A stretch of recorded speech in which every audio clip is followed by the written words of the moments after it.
Everybody, this is Perch.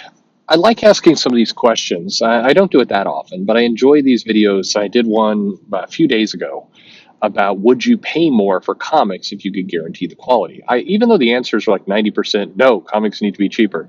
I still like asking those questions, and I'm hoping that the people listening are at least kind of thinking about the whole situation because discussing these things openly, having the conversations about what we like, what we don't like, kind of testing some of our assumptions is important. I think it's what builds a stronger community. I think any business person, anyone who's actually going to innovate, evolve, disrupt, build, they're asking these questions now. And I think it's all the more important because a lot of people in comics do not ask these questions. Comics has a problem that many businesses, many industries have, which is there's a certain amount of tribal knowledge of this is just the way it's always been and always will be, and we're not going to change it. We're not even going to think about if it should be different. Whenever you look at disruption in the software industry, in medicine, in business, and in insurance, in anything, whenever there's disruption, disruption usually comes from somebody coming in and saying, hey, these are our assumptions. This is the way it's always been done. Well, what if we didn't do it that way before? What if we, what are the scenarios in which life could be completely different? Comics gets very defensive about this topic. I'm not entirely sure why, other than it links to many of the other things I've said in other videos. There's not clear leaders in comics. The leadership in comics is often kind of, whoever happens to have the position of authority in whatever large company there is. But there's this almost built-in desire or effort to downplay or ignore those leaders. And the leaders themselves often kind of settle into their corporate jobs and then disappear. Jim Lee, Joe Quesada are two leaders of the two big publishers. What are they doing on a day-to-day basis? Are the people who are working underneath them, do they have good connection with these guys? Maybe they do. Some do. I do know people who are talking to Jim Lee all the time, but there are many other people who haven't heard from him in months. So what's going on there? I'm noticing this because there's a couple of people who try and buck this trend. Jim Zub on Twitter and I think other places, he's posting a lot of thoughts and ideas and kind of here's how the business works, and it's good stuff. But I notice a behavior, and it's not from Zub, by the way. It's never from him. He tends to be pretty gracious when people come in and poke at his assumptions. And when I say poke, I mean say, I'm not. Is that really how it works, or is this really correct? Not people who come in and say, "Hey, you're a jackass." Those people, he tends to not respond to, and presumably, I'm sure blocks or whatever he does. But when people come in and poke at it, I notice that Zub tends to, deal with it in good grace, but many of the other people in comics do not. I was kind of flabbergasted to see kind of this very angry retort. And I'm noticing a lot more comic creators are doing the bit where they screenshot the person who's testing their assumptions, many times friendly. They screenshot it, they block the person, and then they proceed to tweet with the screenshot, mocking the person who said something like, what if, one of the ones recently was, what if comics are printed on cheaper paper? And some Marvel editors, I think the woman who manages the Avengers comes in and writes a pretty nasty comment, basically mocking this. It's always nice when people who are not in the business decide to tell me how the business works. It's like, Jesus. I mean, why? First off, why post that? I mean, which is pretty much the right response for almost everything in comics, by the way. But why post these things? Why go so aggressive and angry at people who are, in many cases, testing your assumption? Yes, I'm sure it's annoying if you do, you have a job and you do this same thing every single day for 20 years, and then some random person comes in and wants to challenge you on that aspect of your job. I'm sure that's annoying, but many of these challenges are extremely benign. They're extremely tame. They're not angry rants. They're not people coming in and harassing you and everything else. But I've talked about this before. There's this attitude sometimes within comics where people have not just thin skin. I don't think that describes it right. It's like no skin. If somebody comes in and says, well, why can't they print comics cheaper? And you see these responses like, it's always nice when somebody comes in and leads a harassment mob about somebody who knows how to do their jobs. Like, harassment mob? What are you talking about? I've had a number of these tweets sent to me, but what's also curious is when people decide to retweet or, again, take that screenshot of the tweet and they're like, look at this dumb asshole.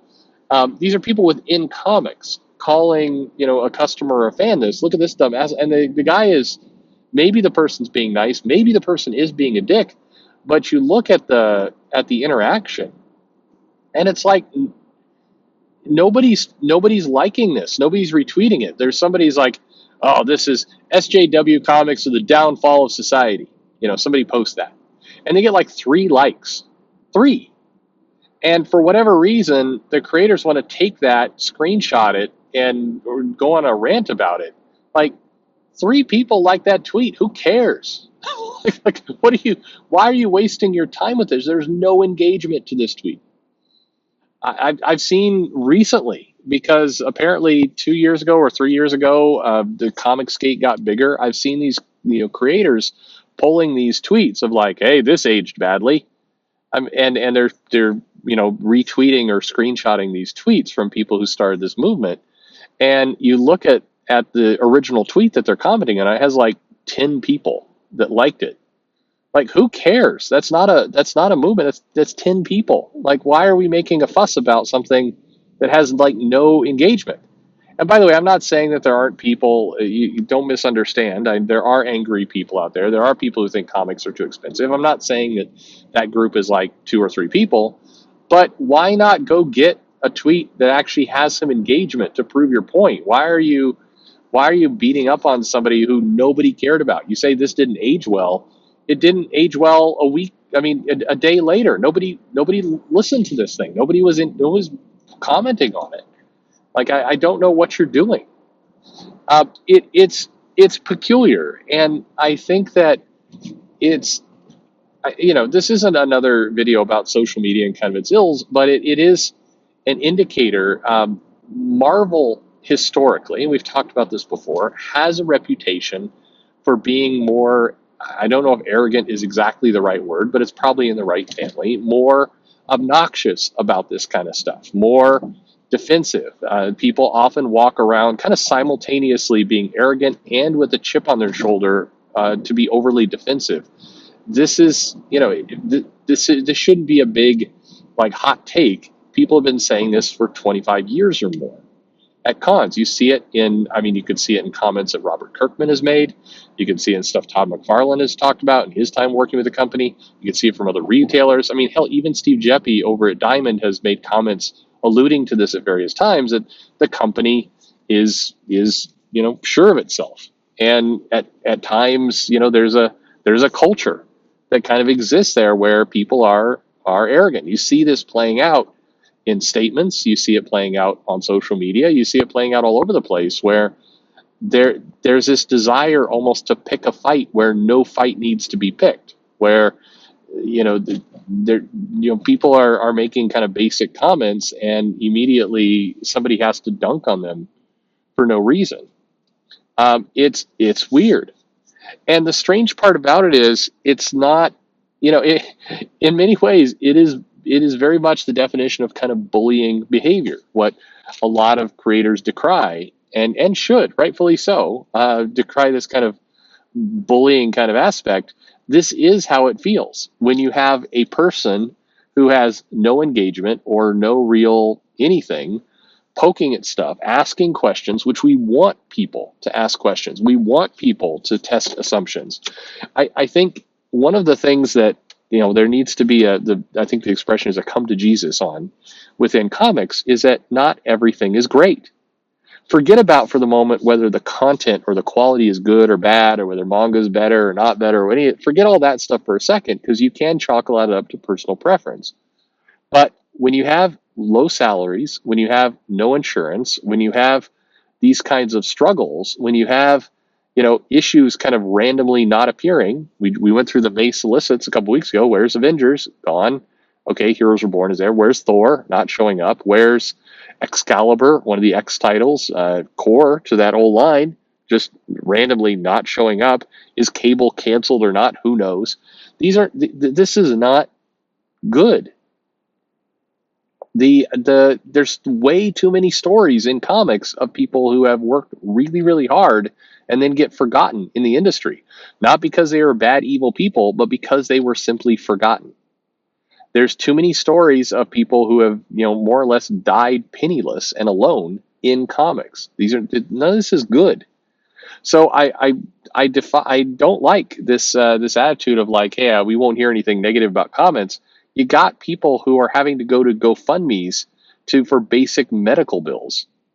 Uh, that's that's not normal, and nobody should think it's normal. Nobody should accept it's normal, and that's why people should absolutely poke at this industry and ask questions and test assumptions and say, maybe this isn't what we want to put up with.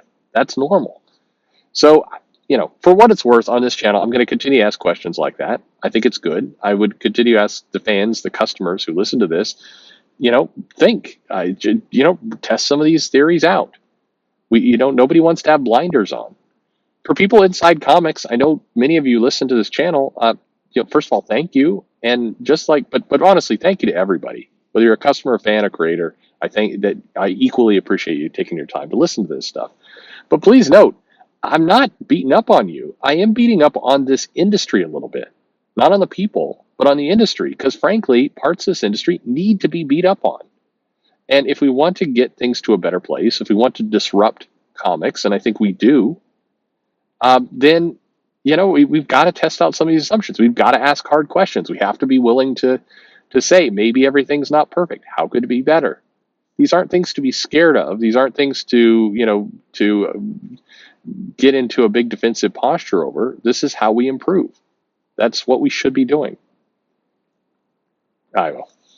Anyway, I'm going to have a sandwich. So everybody, let me know your thoughts and comments in the comments below. It doesn't sound quite right. Like and subscribe. All my contact information is in the description of the video. Let's build something great together. Thanks for listening.